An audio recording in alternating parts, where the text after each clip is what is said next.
De todas las grandes ofensivas militares que ha vivido el ser humano a lo largo de la historia, destacan aquellas que tuvieron lugar en la Segunda Guerra Mundial, la mayor y más sangrienta de todas las guerras, llevándose por delante entre 50 y 70 millones de personas, la mayoría civiles que no participaron de ninguna forma en el conflicto.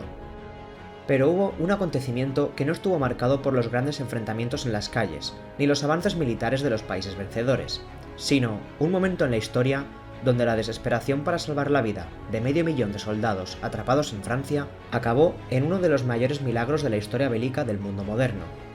Esta es la historia de la Operación Dinamo, la evacuación masiva de Dunkerque. Nos encontramos en el año 1940. La Segunda Guerra Mundial comenzó hace relativamente pocos meses, con la invasión nazi de Polonia, el 1 de septiembre de 1939. El Tercer Reich alemán había jurado venganza contra todos aquellos países partícipes del Tratado de Versalles, acuerdo que se vio sometida a Alemania al ser derrotada en la Primera Guerra Mundial. Debido a las tensiones con el partido nazi y a las ansias de conquista de Adolf Hitler, Inglaterra y Francia se vieron obligadas a declarar nuevamente la guerra a este país, en cuanto Adolf Hitler, líder de la Alemania nazi, puso un pie en Polonia. Aun a pesar de que la guerra comenzó el 1 de septiembre del año 39, no hubieron grandes movimientos por parte de los países aliados, ya que, por su parte, esperaban una invasión alemana como ya se vio en épocas pasadas. Los británicos y los franceses se desplegaron cerca de la frontera con Bélgica, a la espera de que Alemania invadiera este país como así lo hizo en la Primera Guerra Mundial. Cabe decir que Bélgica no quería tener presencia de ningún ejército en sus tierras, por lo cual permitiría la entrada a los ingleses y a los franceses únicamente en caso de una invasión inminente por parte de Alemania. Paralelamente, defendiendo la frontera con el Tercer Reich, se situaba la línea Maginot, toda una gran infraestructura defensiva capaz de complicar mucho la vida a las tropas alemanas que se acercaran a Alsacia y Lorena. Cañones, ametralladoras, tanques, todas estas herramientas protegían Francia de una posible ofensiva alemana. La frontera estaba asegurada por varios frentes. En el norte, gran parte del ejército aliado vigilaba la frontera con Bélgica. En el este, la línea Maginot controlaría el avance de los tanques alemanes. Pero la única región que quedó sin vigilancia fue una pequeña zona boscosa en la frontera con Bélgica, llamada el Bosque de las Ardenas, un frondoso bosque que sería imposible cruzar por parte de los tanques alemanes. Por ese motivo, el alto mando francés consideró este bosque como una frontera defensiva natural. Después de 7 meses de espera, los alemanes lanzaron su ofensiva, pero no sobre la zona esperada, sino sobre Dinamarca y Noruega, en un gran avance paracaidista que consiguió hacer rendir Dinamarca en cuestión de horas y poder acceder sin muchos problemas hacia Noruega. Hitler consiguió así sortear otro de los problemas que habían condicionado a Alemania en la Primera Guerra Mundial, ya que la campaña de Noruega le permitía tener acceso directo a todos los recursos económicos e industriales de este país. Y aunque los británicos acudieron a Noruega para defenderla del avance nazi, no se podía hacer mucho con la nueva táctica alemana, la Blitzkrieg.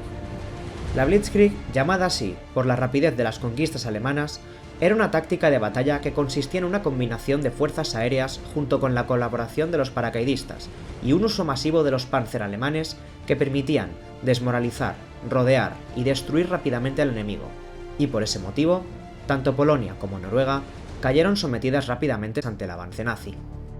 Debido a la ineficacia del gobierno inglés para mantener la paz con Alemania, y después de una desastrosa campaña militar en los países nórdicos, el primer ministro inglés, Chamberlain, presentó su dimisión ante el rey Jorge VI, quien tuvo que buscar otra persona para sustituirle y afrontar la difícil situación que le esperaba a Inglaterra en caso de no saber frenar rápidamente el avance alemán. El 10 de mayo de 1940, Jorge VI pidió al Gran Lord del Almirantazgo, Winston Churchill, la creación de un nuevo gobierno. Churchill era un político con un notable carisma dentro de Inglaterra, ya que en muchas ocasiones su postura fue hostil hacia los alemanes, incluso antes de iniciar la guerra. Churchill aceptó crear un nuevo gobierno, pronunciando un discurso en el cual exclamó que bajo su mando solo podría ofrecer a Inglaterra sangre, sudor, esfuerzo y lágrimas. Pero paralelamente, el mismo día en que Churchill fue nombrado primer ministro, la ofensiva alemana comenzó.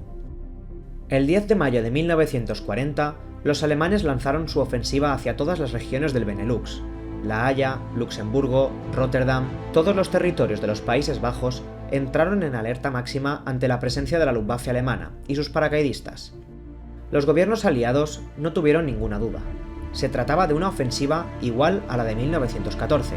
Por lo tanto, confiados en que los alemanes tardarían mucho tiempo en cruzar todos los ríos y canales de Bélgica y Holanda, comenzaron su avance hacia estos territorios, controlando a la vez a la gran cantidad de población que huía de la guerra, generando una situación caótica y adentrándose cada vez más en territorio belga. Y aunque nadie lo supiera, todos ellos estaban cayendo en una gran trampa. Los alemanes conocían bien la situación británica y francesa, y decidieron hacerles creer que volverían a atacar Bélgica como antaño, pero para su sorpresa, el grupo A de la división Panzer de Rommel entró en el bosque de las Ardenas, abriendo paso para todos sus tanques a través de los bosques, y tirando abajo árboles y sorteando todo tipo de obstáculos, la defensa natural planteada por los franceses fue sorteada por los alemanes en tan solo 2 días, ya que, el 12 de mayo, los Panzers salieron del bosque de las Ardenas teniendo toda Francia a su merced, pudiendo acceder libremente a París o atacar por retaguardia a la línea Maginot, pero esta no fue su intención. Los tanques alemanes se dirigieron rápidamente hacia Calais. Los franceses entraron en pánico y ordenaron a los tanques de Charles de Gaulle y a la artillería atacar directamente a los Panzer alemanes, pero la aviación alemana, protagonizada por la presencia de los Stukas, aniquiló cualquier tipo de resistencia francesa, permitiendo así el completo avance alemán a través de los ríos franceses. En tan solo 8 días desde que dio comienzo la ofensiva alemana, Erwin Rommel llegó al Canal de la Mancha, rodeando Bélgica y creando una gigantesca bolsa donde 400.000 soldados se encontraban totalmente rodeados por fuerzas alemanas. El gobierno francés telefoneó de urgencia a Churchill, a quien le comentaron que la guerra estaba perdida y debían comenzar las negociaciones con Hitler, ya que no podían permitirse perder a todos aquellos jóvenes en Bélgica, y los intentos por romper la bolsa fueron totalmente inútiles. Durante los días siguientes, numerosos intentos por romper el cerco fueron rechazados por los alemanes, quienes comenzaron su avance obligando a los ingleses y a los franceses a retroceder hacia las playas. Churchill en aquel momento comprendió que la situación estaba perdida y nada podían hacer ya para derrotar a los alemanes en aquel escenario, por lo tanto, optó por una solución diferente. La Operación Dinamo. Evacuación. Todos los soldados debían abandonar sus posiciones y regresar urgentemente a Inglaterra, al precio que costase. No importaba dejar la munición, no importaba perder las ametralladoras y los camiones, debían salvarse ellos mismos. Por lo tanto, ordenó la movilización masiva hacia el puerto de Dunkerque, la única de todas las ciudades que contaba con un puerto lo suficientemente en condiciones para albergar buques de gran tamaño y sacar de ahí a todos aquellos jóvenes. Comenzó, por lo tanto, una larga semana de agonía para todos aquellos soldados que esperaban ser rescatados en las playas de Dunkerque. El alto mando alemán aseguró a Hitler que podía obtener una victoria rápida sin perder ni un solo vehículo, ya que la Luftwaffe se encargaría de eliminar la resistencia en las playas, pero por motivos que aún hoy se desconocen, la Luftwaffe no realizó grandes maniobras en Dunkerque, dando a entender que quizás querían forzar a Churchill y a Inglaterra a una rendición forzosa. Realmente la situación era alarmante.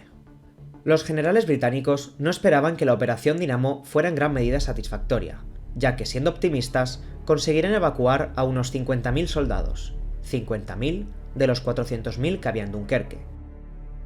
Cabe decir que no solo se encontraban ingleses en aquella playa, sino miembros de toda la Commonwealth británica, como era el caso de las divisiones extranjeras provenientes de la India. El 27 de mayo comenzaron las evacuaciones y los buques partieron de Francia hacia Inglaterra llenos de soldados británicos, esquivando tanto a los submarinos como a la Luftwaffe alemana, que, como he mencionado, no participó de una forma muy activa en el ataque a Dunkerque. La Real Fuerza Aérea Británica tampoco dio mucho apoyo hacia sus tropas en tierra, ya que Churchill miraba más allá en el futuro y creyó necesario reservarlos para la defensa aérea del territorio inglés, que muy pronto se vería sobrevolado por aviones alemanes. Pero aún así, el primer día estuvo presenciado por grandes batallas aéreas entre la Luftwaffe y la RAF, concluyendo el día con solo 7.000 soldados evacuados. Los franceses, por su parte, establecieron las defensas en torno a la ciudad de Dunkerque, listos para luchar cuerpo a cuerpo contra los alemanes, y no se preveía que pudieran marcharse con los ingleses, pero de todas formas, ellos fueron los que se encargaron de defender hasta el último momento su país, mientras sus compañeros ingleses podían ponerse a salvo. El 28 de mayo, una densa niebla cubrió el cielo de Dunkerque, y los aviones alemanes obtuvieron poca visibilidad de las playas, hecho que se plasmó en una evacuación de 17.000 soldados, pero en contrapartida, Bélgica se rinde oficialmente ante Hitler, lo que provocó un mayor avance alemán sobre Francia. El 29 de mayo, los aviones alemanes tratan de hundir la mayor cantidad de barcos ingleses posibles, y de hecho, así sucede con muchas embarcaciones, llenas de soldados que huyen de la guerra, mientras en las playas, más barcos cargan con más soldados, y ponen rumbo hacia Inglaterra.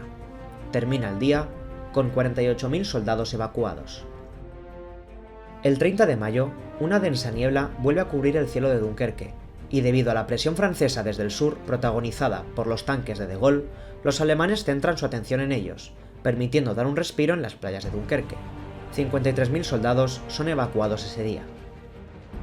El 31 de mayo, la gran mayoría de esfuerzos alemanes se concentran en el sur, luchando contra los tanques franceses y dirigiéndose hacia retaguardia de la línea Maginot, poniendo contra las cuerdas al gobierno francés.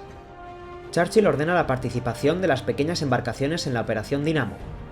Cualquier civil que disponga de una embarcación, por pequeña que sea, debe marchar hacia Dunkerque y rescatar a la mayor cantidad de soldados posibles.